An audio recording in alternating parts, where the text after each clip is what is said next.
Big win for us. Great environment, appreciative to our administration for what they've continued to do to provide a great environment, and even more importantly, our students and all the fans that came out.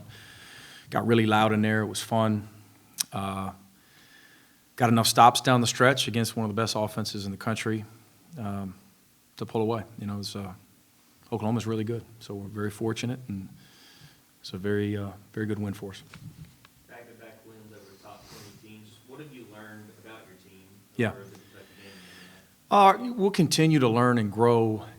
Our detail wasn't great tonight. Oklahoma missed a few for us. I think they'd probably agree with that. Shoot-around was okay today. So the handling of success from the other day, I thought was good, not great. You know, if you want to be in the upper half of this league, you know, you've got to respond to negativity, as we've talked about, and positivity. And pretty good, but not great. Got to be better there. And so here we go. You know, you beat Oklahoma. What's it going to look like these next few days? Preparing for you know, another big one, another huge challenge. I loved our halftime response, though. I thought we had some really good individual responses as well throughout the game. Played with a lot of toughness, especially defensively down the stretch. Just what was the key to that defensive success in the second half? Oklahoma had 26 points, shot under 30%, I think, in the second half. Yeah, late in the game, we were able to be switchable with Ace at the 5. You know, those last few possessions, playing 4 guards. Silas Demery, I think, was just really good from the tip. You know, for 40 minutes defensively was fantastic. We got good speed and length in the backcourt, and we were pretty dialed in with guarding the bounce. They had some deep paint touches that we were able to alter and block, of course, with the length that we've got at the rim. Allowed too much rhythm 3 attempts, you know, from their shooters. Goodine missed a couple for us, you know, coming off a game where he hit 9. He's a terrific shooter. And they're so difficult to defend because they space you probably as well as anyone in our league, you know, with a lot of middle ball screen action, and they just put you in peril with 4 guys that shoot it, and bigs that can make decisions, and bigs that can finish at the rim, you know, with lobs and dives. And, you know, it starts with Fears, too. I thought we did a really good job on him, led by Silas. Coach, about Fears, you know, is that somebody that you keyed in on coming into this game? And if so, how did you stop him, held him to 2 points and 1 for 11 from the field? No, absolutely. I just thought we played really hard. We took the challenge mentally. And it started again with Silas and a couple of these other guards. You know, a guy that's off to the start he's off to. He's such a talent. And he had our guys' respect, you know, for sure. And so we were dialed in on him, not so much a couple other guys we just did an okay job on. But again, he missed a couple for us too. It's part of the game. But the attention to detail with him, and the activity, you know, we extended on him a little bit, and it really exerted ourselves physically against Silas. It started with him. Dakota had some big points to help you guys close this one out. What did you see from him, especially in the second half? He's such a steady guy. He's done it throughout the year. It's, you know, we got a ways to go, but he's hit timely shots for us. He's confident. He's very, very even keel. You know, the moment is the same for him in the first time he gets in there, as it is late in the game, whether we're up, whether we're down, and he just continues to be really steady. And he's very versatile as well. You know, on the ball, off the ball, we can do some things with him, and made some good decisions tonight.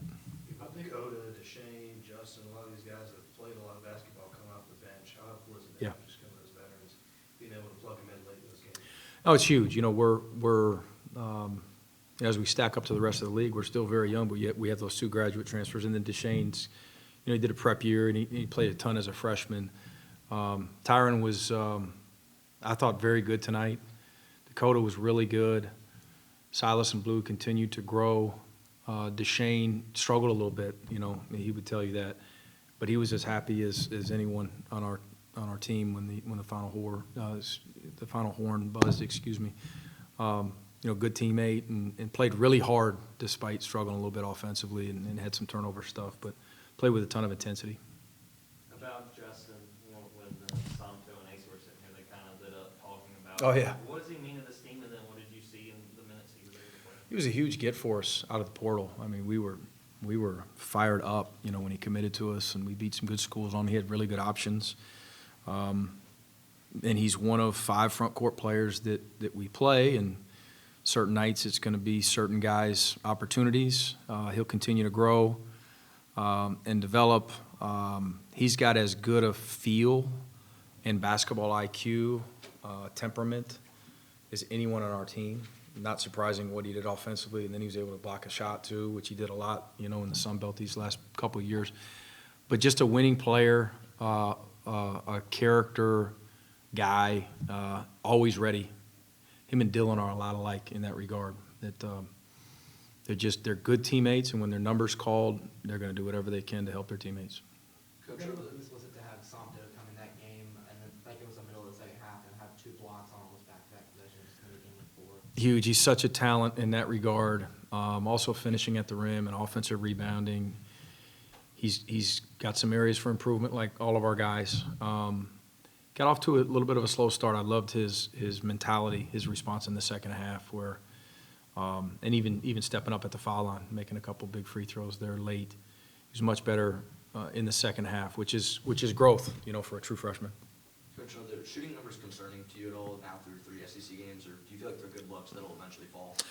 No, we got to shoot it better. I'm more concerned with the 8 assists, 13 turnovers, you know, and we'll continue to morph. We'll continue to find ways to address that issue, because some of those turnovers led to points, and I hadn't even looked at that, but I just point blank layups, you know, in the first half, live ball turnovers. Our offensive steal percentage against is poor. That said, the positive is if you can drastically change that, you know, we could be significantly better offensively.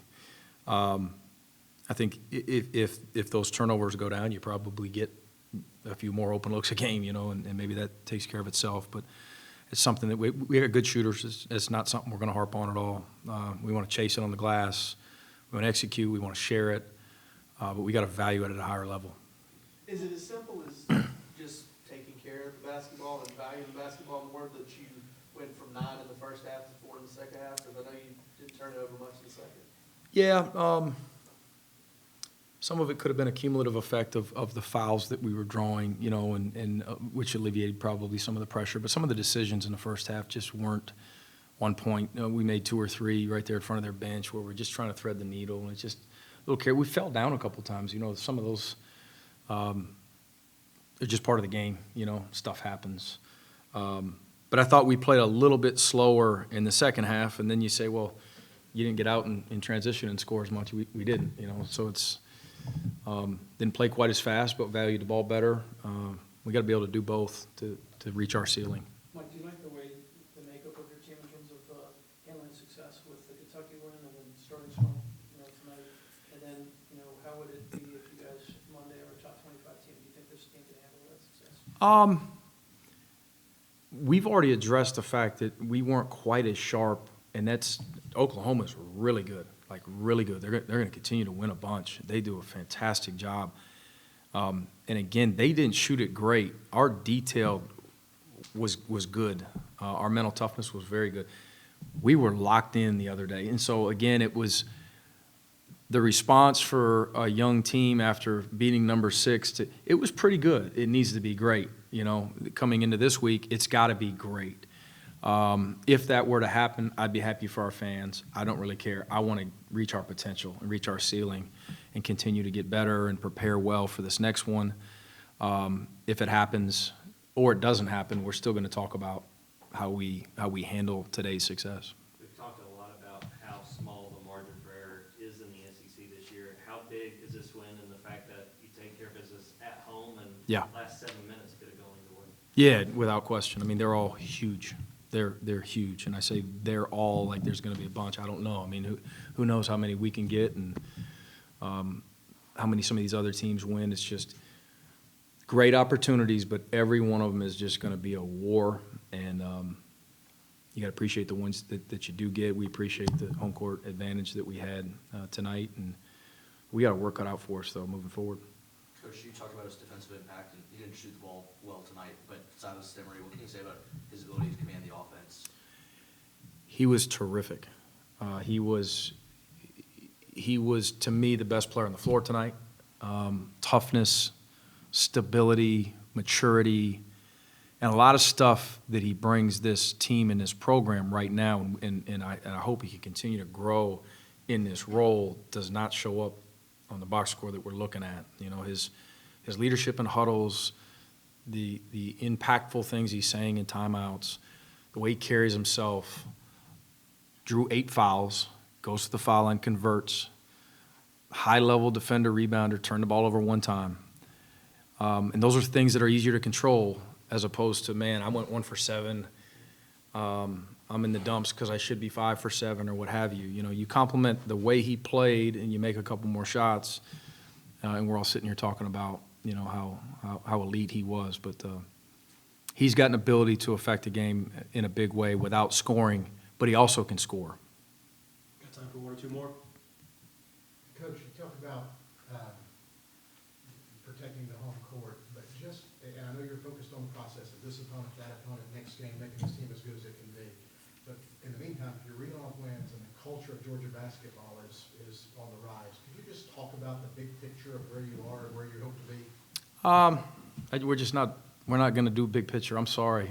We're just great environment, you know, fired up about the students and all the fans that came. Our administration's done a great job. It was a fun win.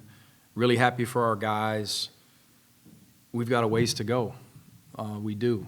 You know, we're going to lose. We just are. We lost in Oxford, and boom, we bounced right back and had some really good preparation leading into the Kentucky game.